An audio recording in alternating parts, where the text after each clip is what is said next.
नमस्कार दोस्तों, मैं शिव कुमार अपने YouTube चैनल में आपका हार्दिक स्वागत करता हूं। दोस्तों, ये मेरे पास समीकरण है, इसको मुझे क्या करना है, हल करना है। रैखिक समीकरण के युग में बदलकर हल कीजिए। दोस्तों, इस टाइप का क्वेश्चन पिछली बार 6 नंबर में आया है पूरा, है ना। तो इस बार भी उम्मीद है कि वो 6 नंबर में आपका क्वेश्चन आएगा, है ना। तो दोस्तों देखिए, इसको हल कैसे करते हैं, आइए मैं सिखाता हूँ आपको। दोस्तों देखिए, मेरे पास ये दो समीकरण हैं, है ना। 1/2x प्लस 1/3y इक्वल 2, और दूसरा कौन सा है 1/3x प्लस 1/2y इक्वल 13/6। दोस्तों देखिए, इसको हमें क्या करना है, पहले रैखिक युग में बदलना है। तो रैखिक युग में कैसे बदलेंगे इसको हम, देखिए सबसे पहले मेरा ये इक्वेशन है ना, ये फर्स्ट है, और ये कैसा है मेरे पास, सेकंड है। क्लियर। अब मैं क्या करूँगा यहाँ पे, दोस्तों देखिए पहला इक्वेशन मैं नोट कर लेता हूँ, 1/2x प्लस 1/3y इक्वल 2। दोस्तों देखिए, मैं यहाँ पे क्या करता हूँ, कुछ चीज़ मान लेता हूँ, ऐसे माना। अब दोस्तों देखिए, यहाँ पे मैं ऐसे लिख लूँ इसको, है ना, 1/1 कर लूँ, कोई दिक्कत है ना, क्योंकि एक एकम एक ही होता है। और मैं यहाँ पर भी क्या कर लूँ, 1 इंटू 1, यानी एक एकम एक होता है। तो ये जो मेरे पास वैल्यू इतनी आ गई है ना, 1/x इक्वल, मैंने क्या पुट कर लूँ, u पुट कर ले रहा हूँ, है ना। मैंने क्या मान लिया, इसकी जगह पर 1/x की जगह पर क्या मान लिया मैंने, u मान लिया। ऐसे ही मैं क्या करूँगा, ये वाली वैल्यू है ना 1/y, तो 1/y इक्वल मैंने क्या पुट कर लिया, v। क्लियर।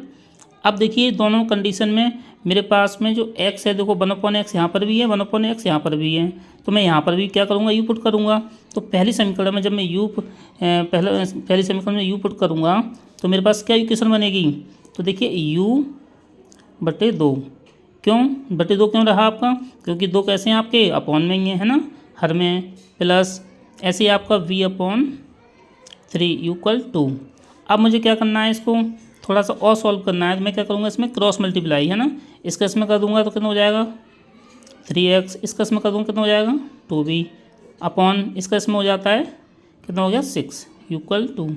अब मैं थोड़ा सा अब क्रॉस मल्टीप्लाई और करूँगा इसको, तो 3u प्लस 2b, क्योंकि इसका इसमें करेंगे 1 का तो कोई प्रॉब्लम नहीं है ना, सेम नंबर आते हैं। और 6 दूनी कितना हो गए 12। इस समीकरण को आप ले लीजिए 3 नंबर, है ना। ऐसे ही मैं डायरेक्टली यहाँ से क्या करता हूँ, यहाँ बनाता हूँ।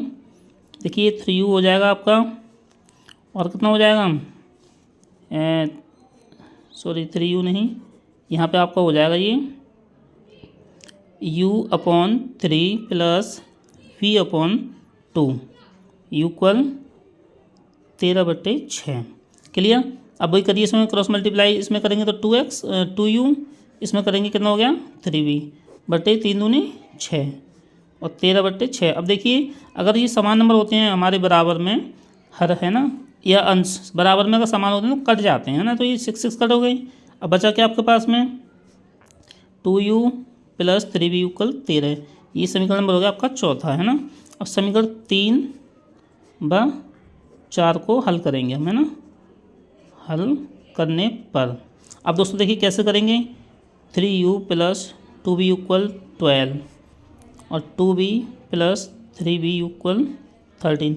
अब दोस्तों इसको करना कैसे है, अब आपके पास में 3 मेथड है, एलिमिनेशन मेथड है, क्रॉस मल्टीप्लिकेशन मेथड है ना। तो एलिमिनेशन से कर लीजिए आप। तो देखिए मैंने क्या बताया था आपको, कि अगर हमें एलिमिनेशन से करना है तो पहले इसके जो कोफिशिएंट वेरिएबल्स होते हैं बराबर करने होते हैं। जैसे b है, v का क्या करेंगे, इसको बराबर कर लो, चाहे u को बराबर कर लो, है ना। ये आपका u है, क्या है u। तो देखिए मैं v वाले बराबर कर लेता हूँ। यहाँ पे कितने 2 है, यहाँ कितने 3 है ना, बराबर नहीं है। तो मैं क्या करूँगा, इसमें यहाँ 2 है और यहाँ 3 है, तो 3 का इसमें कर दूंगा मैं मल्टीप्लाई, ये 2 है 2 का इसमें कर दूंगा, है ना।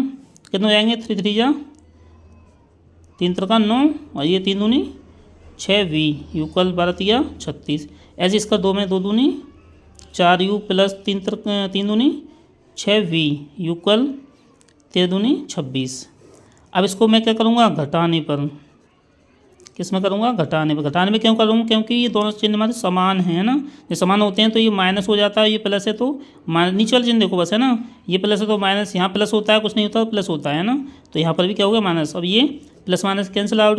अब 9 में से 4 गए तो कितना बचा आपका 5u इक्वल, ये कितना बचा आपका 10, है ना। अब इससे हम क्या कर देंगे, 5 दूनी 10 यानी 5 का भाग दे दिया इसमें हमने, 5 दूनी 10 हो गई।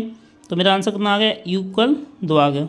अब मैं क्या करूँगा, इधर करता हूँ, u का मान समीकरण 3 में रखने पर, है ना, अभी मैं 3 में रखूँ या 4 में रखूँ, है ना, आंसर बराबर आएगा। तो 3u प्लस 2b इक्वल 12। अब मैं u की वैल्यू को कहाँ पुट करूँगा, u के स्थान पर। कितनी थी u की वैल्यू, 2 थी, है ना, तो 2 लिख दिया मैंने। 2b equal 12। अब 3 दूनी 6 हो गए, 2b इक्वल 12, है ना, तो 2b equal 12 minus 6, 2b equal कितना आ गया, 6। और 2 से ही भाग देंगे कितना कट जाएगा, 3 बार, तो b की वैल्यू कितनी आ गई, 3 आ गई। लेकिन मुझसे क्या पूछा गया था, u और v की वैल्यू नहीं, ये तो हमने मानी थी, है ना। अब मुझे वैल्यू किसकी निकालनी है, x और y की। अब दोस्तों ये बताइए, मैंने यहाँ पे क्या पुट किया था कि मैंने वैल्यू मानी थी कि 1/x इक्वल u माना था। तो u कितना माना था मैंने, 1/x, यही तो माना था। और u की वैल्यू कितनी है आपके पास में, 2 है। तो यहाँ पे x की वैल्यू क्या लगा देंगे, 2, यहाँ पे क्रॉस मल्टीप्लाई कर दो, है ना, तो ये 2x हो जाएगा बराबर 1, है ना। तो x इक्वल 1, और ये 2 कहाँ चले जाएंगे आपके बट्टे में, है ना।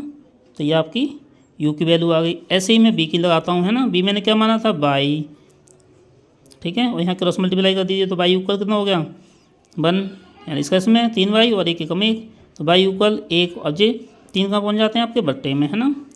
दोस्तों ये आ गया। दोस्तों ये आपका लॉन्ग क्वेश्चन है और 6 नंबर में आया है। आशा करता हूँ ये 6 नंबर का क्वेश्चन आपका इस बार भी आपको देखने को मिलेगा। दोस्तों कुछ नहीं होता है, सिंपल तरीका होता है, आप अच्छे से इसको एक बार रिवाइज कर लीजिए, मेरी वीडियो देख लीजिए, आपको बिल्कुल अच्छे से करने समझ में आ जाएगा और आप अच्छे से इसको कर सकेंगे। धन्यवाद।